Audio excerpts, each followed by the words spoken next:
Pakita ko sa inyo guys, saan ako naghahang ng clothes. Before, dito ako naglalaba. Bumababa talaga ako dito para mag-laundry. Dito naman, nag-basement tour talaga tayo dito.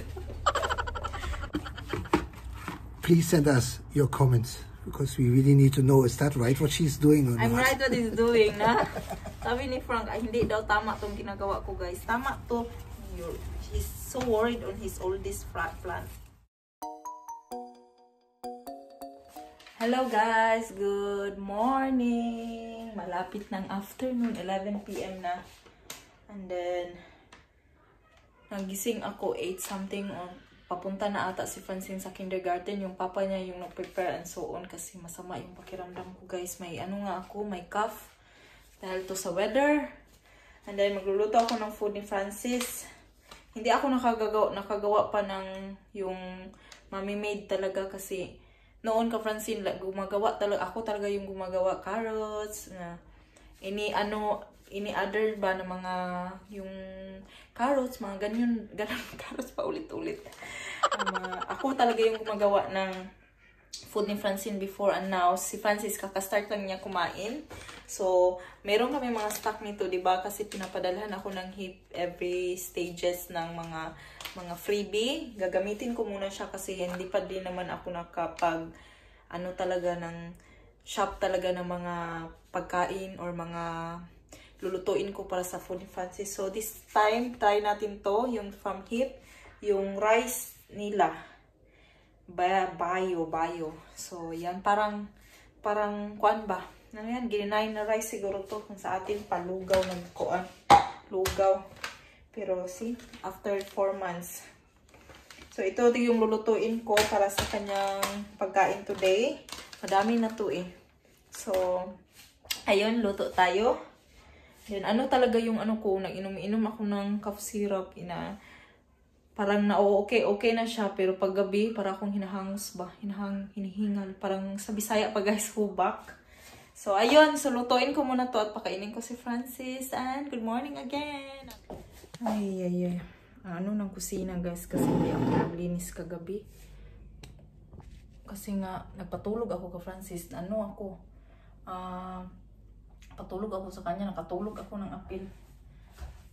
Hinaano ko ngayon. Leftover ng pasta na niluto ni Mr. kagabi. Si Frank yung nagluto kagabi. Kaya hindi na guys ba. So, ayan ko para malagay ko sa fridge. Kasi makain pa to mamaya. Di ganyan kasi kami kumakain dito ng late na kami kumakain ba. Ang lunch namin mga 1, 2. Ang dinner naman namin maaga kasi andyan si Francine. Kaya minsan nagdi-dinner lang kami ng ang mga bata ng bread. Yung brown bread na pinapakita ko, nilalagyan nila ng meat, veggie and so on. Minsan naman once a day lang talaga ako nagluluto at yun na yung either lunch or dinner. Kasi pag morning, ang mga bata, toast or cornflakes yung kinakain. So ito, kikip ko para kung mamaya. Kasi kami lang dito guys, wala si Vanessa na sa kanyang mama. Ano nito, naglabas ako ng meat para mamaya. And then, mayroon ako dito may sauce na. Walang space. Ang pagkain pala ni Francis, hindi ko pa na-miss kasi sabi dito, nahirapan ako kasi German to guys eh. Ang sinasabi, nahirapan ako mag-understand. Pinapa-cool down ko pa kunti yung milk at saka ang ano niya, para itong Cerelac na eh. Pero kailangan mong pa-boil yung milk at saka ang water. Saka while waiting, nag-ano na lang ako, naglinis-linis muna dito. Meron ako dito, kakainin ko to. Another leftover. Ito yung kakainin ko. Kasi nagutom na ako. We had a mosquito here. Yeah? I just killed it. And it obviously stung somebody already. It was in my room. So I wonder I'm now infected. Dengue na. You can see. Frank, by the way, is the mosquito killer. What? Mosquito killer. What's that? The hunter. Philippines, sumini mosquito doon. Nung nasa Pilipinas kami guys, lagi na siya namamatay. Ng lamok doon at langaw. anuhin ko muna to, at least yung mga kaldero guys ba, mga pot, hugasan ko para hindi ano. Dito na siya guys. Yun lang yung ginawa ko. Gamay, kunti lang. Ito na yung ipakain ko ni Francis. Bukas siguro, meron akong merong inano yung doktor sa akin. Kasi dapat sinadjust kasi nila dapat kumain na daw si Francis nung 5 months pa siya. Pero ginawa kong 6 months guys kasi para talaga ba. So, alam niyo yun. Hindi kompleto. Ang gulo kausap. Ayan. Francis before, carrots, apple talaga yung pinapakain ko. Inaano ko siya guys ba. Biniblend. And since ngayon, mas madali kasi meron akong food. Nakabili kami ng food maker para kang Francis. Nung buntis pa ako, binili ko na yun kasi naka-on sale. From Avent pa din. Gagamitin ko yun para mas madali na ba. Kasi yung kang Francis noon, niluluto ko siya sa pot, tapos tinatransfer ko sa blender. Ang yung sa Avent, fini-flip mo lang, mas madali na yung buhay natin. O, diba? So, pakainin ko muna si Francis nito. Punta natin si Francis. Nandun siya kay Ella. Naglalaro. Pinalaro ko kang Ella. Papakainin natin. First time niya makatikim nito. Ng milk rice. Ay, milk rice ng Ayun. Nagdapa-dapa na doon. Francis is always staying. Nagdapa-dapa doon. Pinapalaro ko kang Ella kay para So, paupuin ko siya dito muna.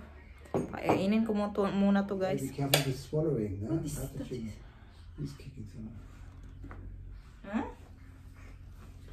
Because he has that in his mouth and he's breathing through his mouth. That's why it's coming like that noise. Put that in your hands. Yeah. But that's even more bar, yeah? Should have had tea or something like that.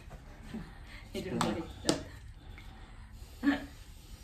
But it's okay. Yum yum. He was eating well earlier. Look, almost finished. That's why he's like So that. how much was there actually? How far? Show me on the bowl. It's here. Oh, that's a lot. Yeah, and he almost finished. Means you gotta eat it so he thinks it's yummy. Yeah. Yum yum yum yum yum yum yum yum. Yum yum yum yum yum yum yum yum yum. It's actually empty now.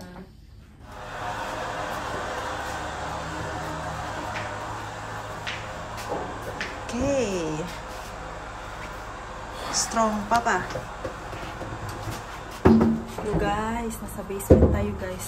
Dito ako naghahang ng clothes at saka dito kami naghahang ng clothes at saka Uy, hindi ito yung basement namin. Hindi na maigo si Frank. It's so full.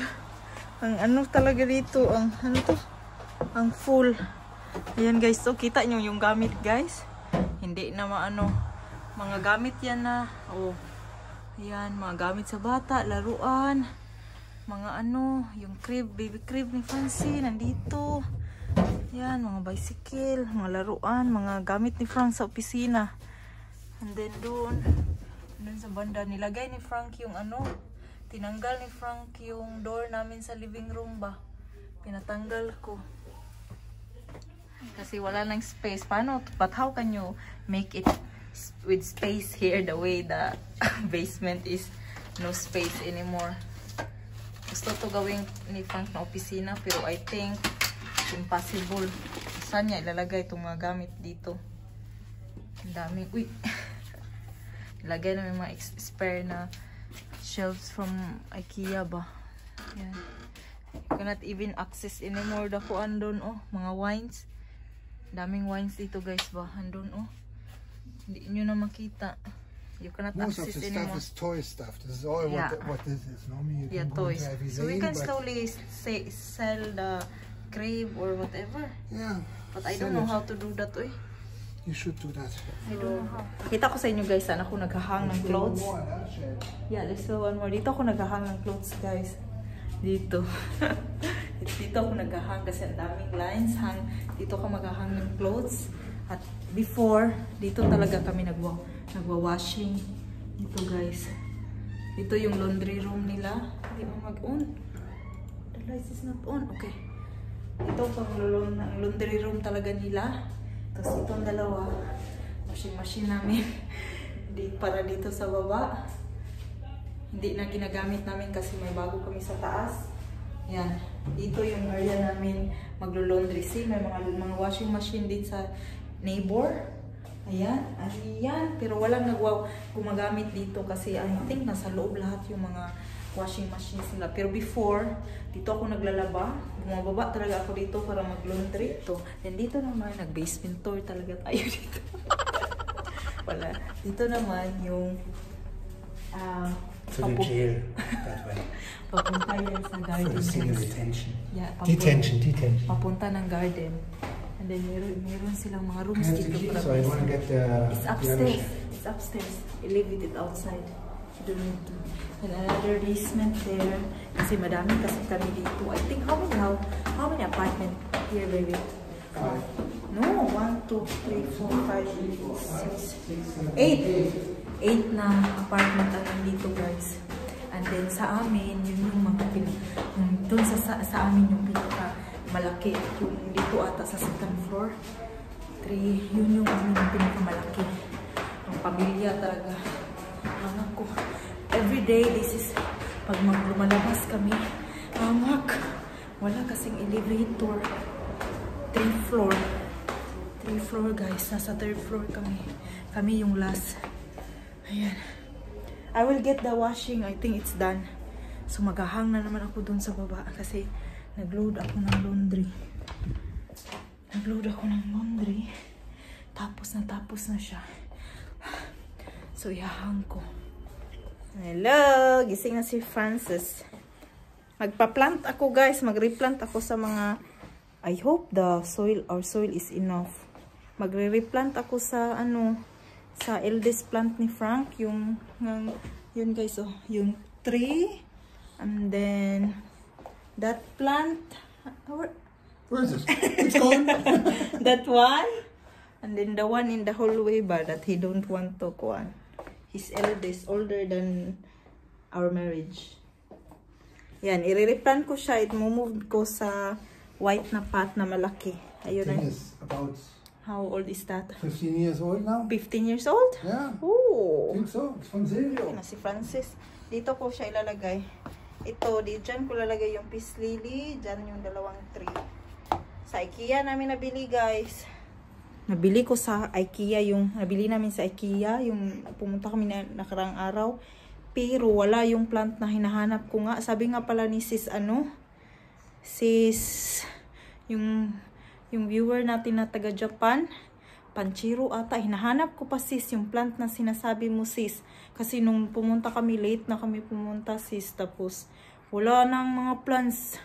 Natingala na ano na naman si Francis, sino yung kausap ko. Tinitingnan niya ako. Kausap ni Mama B. Bagong gising, galing nap.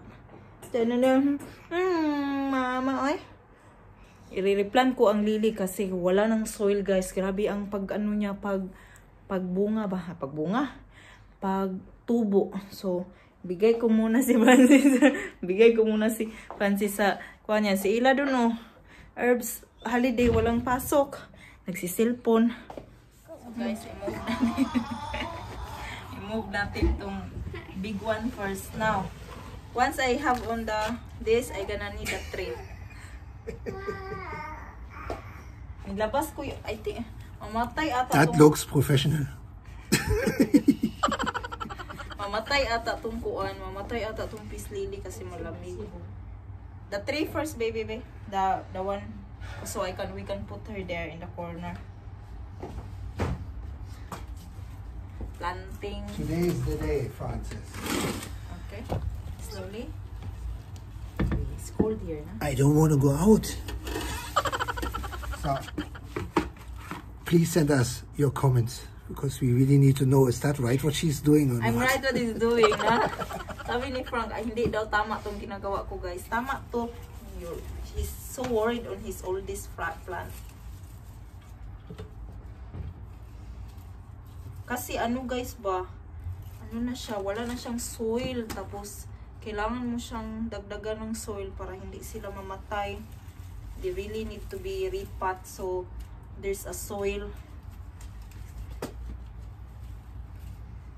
Now, the problem on this, because we're not, should be this. Oh. What?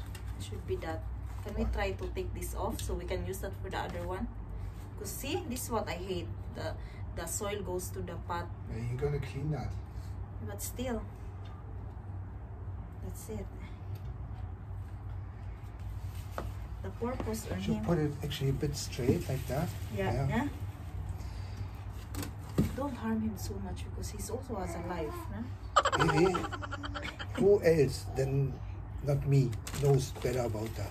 Oh, you know better. Should stuff there more on the side there because it's hollow there. Yeah. That's why I needed water so they can go down.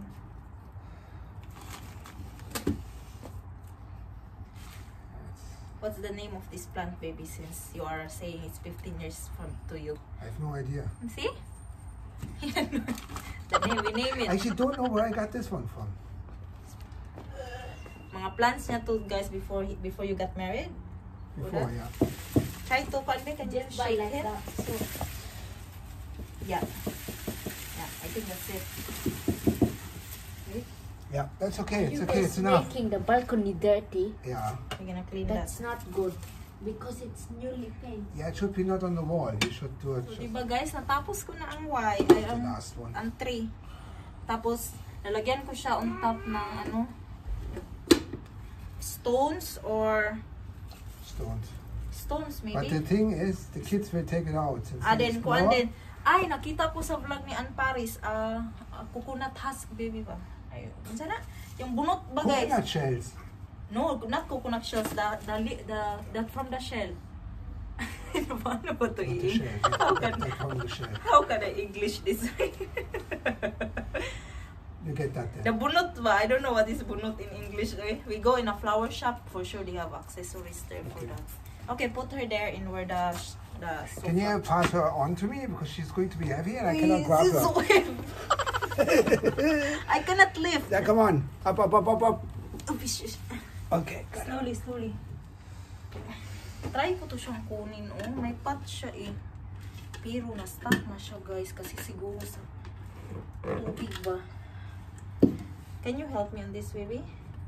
No, Maybe a knife? no, you use that there. Spade. Gonna use that for a bigger one. We don't throw this because we can use this for gardening in the springtime. You want to eat fresh okra? So where's the other one? Francis there. Malamig ba dito, guys? It's cold. Malamig talaga siya. I think 12 degrees na. Tapos nakaano lang ako dito. Oh, naka-leggings.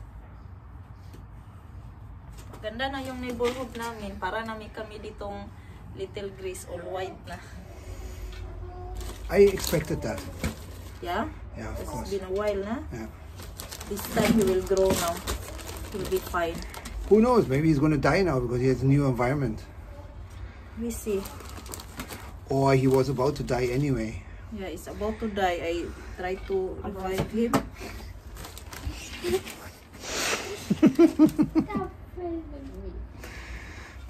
Let's see, guys, if ma-revive ko to na plant, guys. Oh my God. Because I think among all the plants, he's the one na kailangan talaga ng i-repot. Kasi kailangan niya ng malaking ano. Sana mabuhay ito. Because I think itong soil na to, pinili namin to para sa aking mga okra. Yung okra, talong ko, mga planting ko last spring ba. Pero hindi ako nakapagtanim kasi late na ako. Na-late na ako, guys, kasi ano ba yan? Na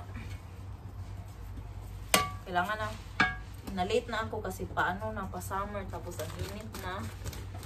Hindi, I'm not sure kung mabuhay yung okra ko. Kaya tinago ko lang yung soil. Ngayon, ginamit ko siya para sa dito. Para maano naman to sila. Uy, kawawa din kasi. Yan.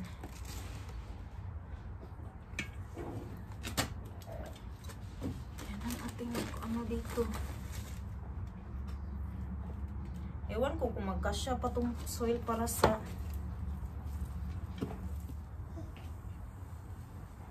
Yan na siya guys. Natapos na. Ano ba natin din? Sana tama tong aking pagplant nito, oy. Ayan. Maganda na siya. Yung tama to, guys. Sana mabuhay siya. I hope this will survive. Yeah, me too. Silvio will be really delighted to see how big that is. I'm supposed to lift it? You said? No. That's okay, that's okay now. I thought you said it. No, lift it because the one in the bottom we clean. Because he is laying now in the... Okay. See? We're gonna put that in our floor. Okay. Wait. Finish. Yeah, but it's heavy. And it's sliding. Okay. We can put that now. So this one only, the soil is not enough. So I'm gonna do that when we buy akuan, guys. So ito, ita-transfer ko siya pag mayroon na kaming soil kasi hindi na to enough tong soil. And tapos ikikip ko yan para sa spring ba. Planting natin sa ano. Pag mag-planting tayo ng ano to, ng mga gulay-gulay. Ito lang siya dyan. Ayan na. Maglinis ako. Give me the kuanday, be. Give me a brush. Katat, guys. Ano nila. Ni-renovate din nila yung garden namin. Ayan. Yung view dito. Sa labas. Mahangin siya. Malamig. Ayan. Ayun yung dental clinic. Then next dyan yung kindergarten ni Francine. Ayan na siya, guys. Oh. Nilagay ko siya dyan. Yung isa. Ayan. Ayan. Diyan ko siya nilagay. Ayan, diba? Ang dami pang kalat-kalat dyan. Ayan. Na yung peace lily natin, pero transfer pa natin. At yung isa, oh. Maganda na siya tignan, oh. Pero let's see if mabuhay siya kasi kamatyuno na to siya, guys. Roots na lang talaga. Wala lang soil yung natira. So, ayan. Hello, guys. Sundo time ni Francine. Susunduin ko siya. Ako magsusundo kasi kumakain si Frank. Hindi namin na malayan yung oras. 4 PM na pala, guys. Kailangan na siya i-pick up. Let's see. Here's Francine. Say hi. We're home. Pauwi na kami, guys. Tagal niya kasi binhisan pa ng diaper. Tumakbo na. Alam niya pauwi eh. Oh, na-hold mom's hand. You're cold? No, I'm not good. Did you play outside? Yeah. Oh, good. Eat. Huh? I eat. You eat? What did you eat? Yeah. Ambot lang, hindi ko na ano. Yeah. So, yung apartment namin, guys, yan yung front. Ang likod niyan, yun na yung bahay namin, yung nakita nyo na balcony. Yun. Ewan ko, hindi nyo masabtan kasi hirap basta yan na building. Ang back niyan, bahay namin. Tada! Hello guys, good evening. Dinner time na dito. It's already 18:32, 6:32 PM na. And then, magluluto ako ng dinner, pero quick lang. Si Francine natulog siya. Tapos, supposedly, hindi dapat siya matulog kasi baka magising mamaya. And then, at around 5 PM, natulog na siya, guys. So, nagka-problema kami ngayon. So, I let Frank na mag-nap para kung magising si Francine mamaya, siya yung mag-take over. Kasi pagkatapos nito, papatulugin ko si Francis. Si Francis nasa sala with Ella. And then, magluluto ako, pero i-air fry ko lang siya. Yung meat, i-coat ko lang siya nito. Yung grilling mix and some spices, lagay dyan. Tapos, mag-steam ako ng cauliflower. At yan na yung dinner namin. Pero ang papaunahin ko lang ng kain si Ella. Kasi dinner time na and ako mamaya na kasi busog pa ako. Si Frank din, busog pa. Si Ella yung pa-dinner ko ng early kasi matutulog na yan siya around 7 or 8 p.m. And then, yun, rice lang din, maglulungag ko, lungag. So, i-close ko na ang vlog. Nakalimutan ko ba mag-close na naman ang vlog. So, i-close ko na ang vlog kay lately hindi ako nakakapag-close ng vlog. So, that's all guys for our video today. Thank you all for watching. Please don't forget to like and subscribe. And I hope to see you again on the next video. Bye bye and have a good night everybody. And God bless us all.